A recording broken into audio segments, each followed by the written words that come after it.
tuan-puan tidak perlu tukarkan kesemua wang simpanan tuan-puan ke dalam bentuk emas. Dan berapa banyak emas yang tuan-puan boleh simpan. Asas simpanan yang pertama, tuan-puan perlu pelbagaikan portfolio simpanan.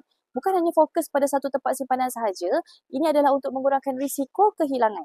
Asas simpanan yang kedua, tuan-puan perlu tahu apa kelebihan dan kekurangan setiap portfolio simpanan tuan-puan. Contoh, duit yang disimpan di bank sesuai untuk disimpan cukup sebanyak 1 hingga 2 bulan belanja sahaja. Ini kerana duit di bank sangat mudah untuk keluar dan masuk dengan kadar dividen yang sangat rendah dan risiko kehilangan yang agak tinggi. Duit di SB dan tabung haji pula cukup untuk simpanan 3 bulan pendapatan. Duit belanja hangus dan duit yang tuan-puan tahu akan digunakan dalam masa 2 tahun. Selebihnya, tuan-puan boleh pilih untuk bekukan simpanan tuan-puan dalam bentuk aset fizikal seperti emas. Emas adalah simpanan yang kalis inflasi, bermakna nilainya tidak jatuh.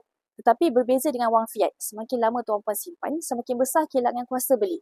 Sebab itu, ilmu dalam simpanan emas ini penting bukan sahaja untuk tuan-puan memaksimumkan keuntungan, tetapi untuk mengelakkan tuan-puan rugi dalam simpanan.